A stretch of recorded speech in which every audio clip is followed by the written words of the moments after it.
unemployment, education, healthcare. Now, for my NGO, I usually go to the public schools and interact with them and see where their problems are, and I raise funds and help them. In terms of education in Ghana, the private schools are doing very well, excellent education. But the public schools, there's a little bit of there's a gap in terms of the quality of education they are receiving.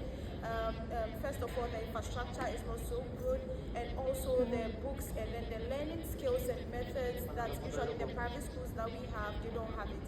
Now, when it comes to unemployment, the unemployment rate in Ghana is going up.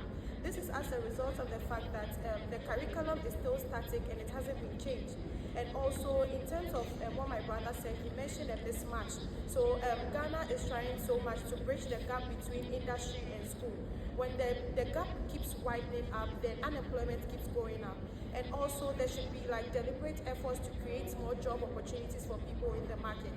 Now, due to the high rate of unemployment in the country, there are continuous efforts to push entrepreneurship. So entrepreneurship has become an alternative source to solve unemployment. Now, to what extent, so imagine a child who is not born to be an entrepreneur or doesn't have interest in entrepreneurship. Definitely, you have to find a job for the person to go and work. Right, so I believe that even though there are deliberate efforts to curb unemployment in my home country and in some countries in the West Africa, there should also be a continuous improvement in skills that are being taught to students, digital skills and skills that are in accordance with the well-trained, so that the unemployment will be fixed.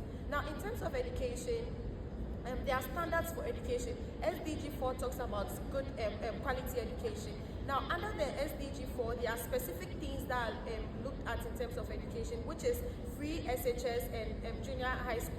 Right? Are we going to look at free education at the expense of quality? That becomes a major issue.